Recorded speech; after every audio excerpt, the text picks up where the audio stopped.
students, hope you all are doing well and today we are going to start Indian Evidence Act. आज हम Indian Evidence act के बारे में कुछ basic चीज़ों के बारे में जानेंगे जो मैंने यहाँ लिखा है। जैसे इंडियन एविडेंस एक्ट का शॉर्ट टाइटल क्या है, इसका एक्ट नंबर क्या है, इसका लॉन्ग टाइटल क्या है, इसकी एनफोर्समेंट डेट क्या है, इसकी नेचर क्या है, इसका ड्राफ्ट किसने तैयार किया है, एविडेंस शब्द पर्टिकुलर लिया कहाँ से गया है, ये एक एनेक्टेड लॉ है या कोडिफाइड लॉ है, और लास्ट ये सब्सटेंटिव लॉ है या प्रोसीजरल लॉ है। तो सबसे पहला पॉइंट मैंने यहाँ लिखा है शॉर्ट टाइटल। हम ये जानेंगे कि शॉर्ट टाइटल क्या होता है। पर्टिकुलर इसे बोलते हैं लघु शीर्षक, और जब आपने फर्स्ट ईयर में इंटरप्रिटेशन सब्जेक्ट पढ़ा होगा तो वहाँ हमने कुछ इंटरनल पार्ट्स पढ़े होते हैं। ये इंटरनल पार्ट होता है शॉर्ट टाइटल। बेसिकली जब भी हमें किसी सब्जेक्ट का नाम पूछा जाता है तो हम ये बस उसका सब्जेक्ट का नाम बता देते हैं, लेकिन वो जो नाम होता है एक्चुअली वही नाम उसका शॉर्ट टाइटल होता है। तो इंडियन एविडेंस एक्ट IEA 1872 ये इसका शॉर्ट टाइटल है। दूसरा मैंने यहाँ लिखा कि इसका एक्ट नंबर क्या है।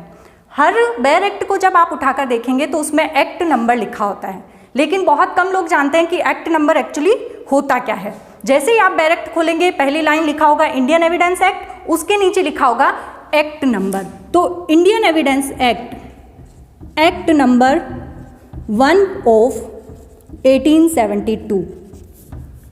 यहाँ पे जो ये एक लिखा है इसका मतलब ये है कि 1872 में जब कोई कानून बना तो उसमें उसकी संख्या सबसे पहली थी। तो इसका तीसरा पॉइंट है लॉन्ग टाइटल। अब इंडियन एविडेंस एक्ट का या किसी और अदर एक्ट को हम जब पढ़ेंगे तो उसका लॉन्ग टाइटल क्या होता है। लॉन्ग टाइटल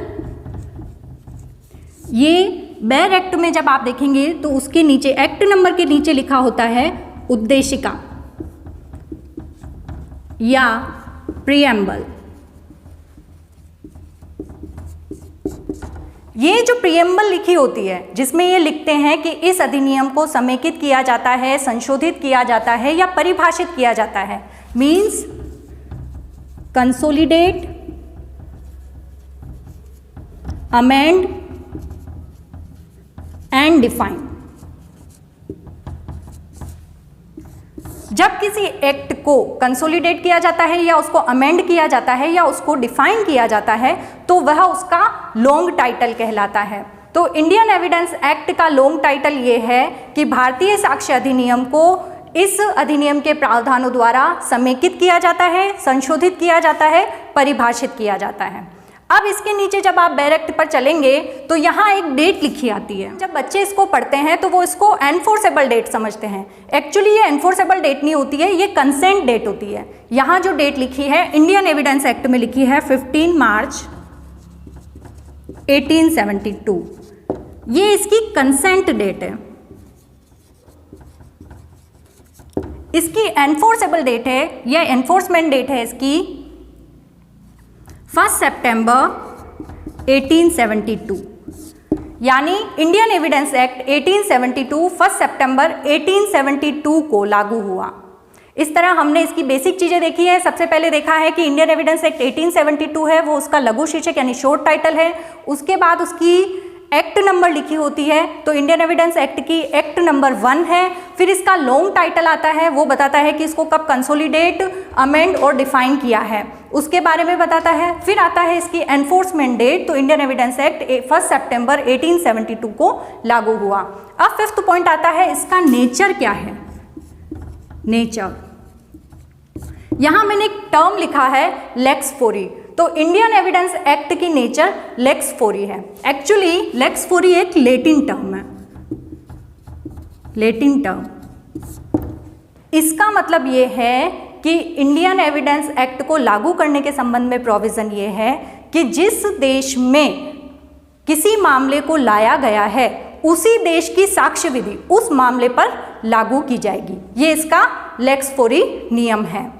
तो इंडियन एविडेंस एक्ट के संबंध में इसे एक एग्जाम्पल से समझते हैं। जैसे अगर कोई ऑफेंस या कोई भी मैटर किसी अदर कंट्री में हुआ है, सपोज कीजिए जापान में हुआ है, तो इंडियन एविडेंस एक्ट वहाँ लागू नहीं होगा। वहाँ पर्टिकुलर एविडेंस के रूल जो जापान में बनाए गए हैं वो लागू किए जाएंगे। ये इसकी नेचर है लेक्स फोरी। नेक्स्ट पॉइंट है एविडेंस वर्ड। एविडेंस को हिंदी में कहते हैं साबित करना, साबित करना, और इंग्लिश में टू प्रूव। एक्चुअली एविडेंस शब्द जो है वो लैटिन वर्ड से लिया गया है, लैटिन वर्ड एविडोरा, एविडोरा, और इसका मतलब होता है टू प्रूव समथिंग।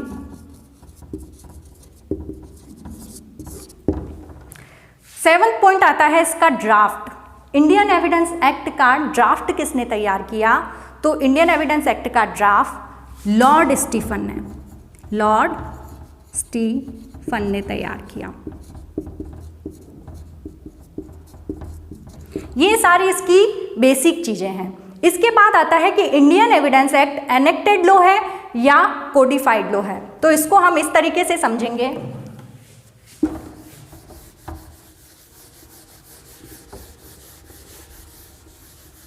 इसे हम 2 पोर्शन में डिवाइड कर लेंगे।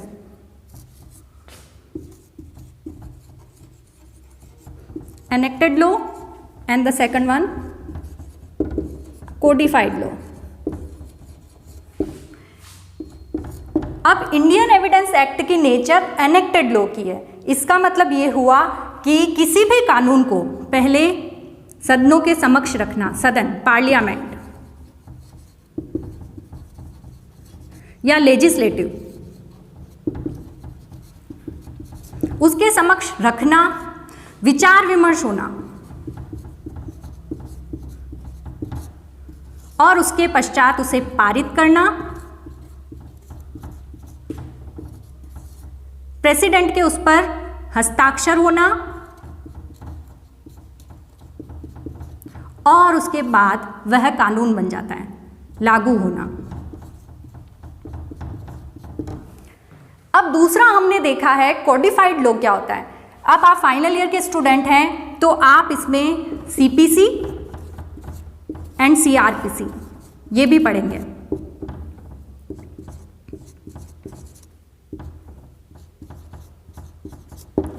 अब इनका नाम क्या होता है? Civil procedure code, criminal procedure code. Code यानी कोडिफाइड लॉ।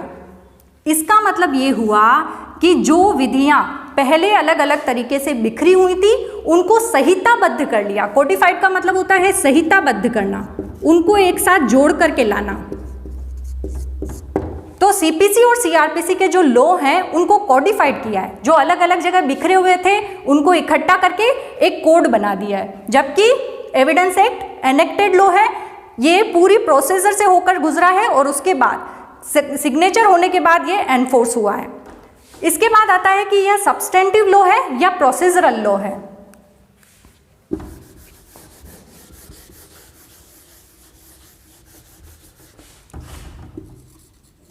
सब्सटेंटिव और प्रोसीजरल यानी मौलिक या प्रक्रियात्मक। तो यहां ये देखना है कि प्रक्रियात्मक में एविडेंस भी आता है, सीपीसी भी आता है, सीआरपीसी भी आता है। मतलब जब किसी कानून के संबंध में प्रक्रिया बताई जाती है या प्रक्रिया के संबंध में नियम बताए जाते हैं तो वो प्रोसीजरल लॉ कहलाता है। जबकि कोई कानून किसी को डिफाइन करता है या उसके काइंड्स बताता है, एलिमेंट्स बताता है एंड अदर थिंग्स, इन सभी के बारे में डिस्कस करता है तो वो मौलिक विधि होती है। जबकि इन चीज़ों के बारे में जब प्रोसीजर बताया जाता है तो वो प्रक्रियात्मक विधि कहलाती है। अब ये कि एविडेंस एक्ट प्रक्रियात्मक विधि है, सीपीसी भी प्रक्रियात्मक विधि है और सीआरपीसी भी प्रक्रियात्मक विधि है। तो इन तीनों में अंतर क्या है? सीपीसी सिविल मैटर्स में लागू होगी, ये सिविल मैटर्स का प्रोसीजर बताती है। सीआरपीसी क्रिमिनल मैटर का प्रोसीजर बताती है। तो अब एविडेंस का क्या काम है?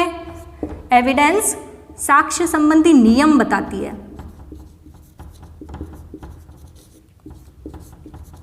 तो एविडेंस एक्ट जो है वो सीपीसी और सीआरपीसी दोनों पर एप्लीकेबल है। यानी एविडेंस एक्ट में जो साक्ष्य के नियम बताए गए हैं वो सीपीसी पर भी लागू हैं और वो सीआरपीसी पर भी लागू हैं। इस तरीके से आज हमने इंडियन एविडेंस एक्ट के बारे में बहुत सारी चीज़ें जानी हैं कि इसका शॉर्ट टाइटल क्या होता है, इसका एक्ट नंबर क्या है, इसका लॉन्ग टाइटल क्या है, एनफोर्समेंट डेट क्या है, इसकी नेचर क्या है, एनेक्टेड एंड कोडिफाइड लॉ में डिफरेंस क्या है, सब्सटेंटिव और प्रोसीजरल लॉ में डिफरेंस क्या है। अगली क्लास में हम सेक्शन वाइज और क्वेश्चन वाइज पैटर्न पर चलेंगे। धन्यवाद।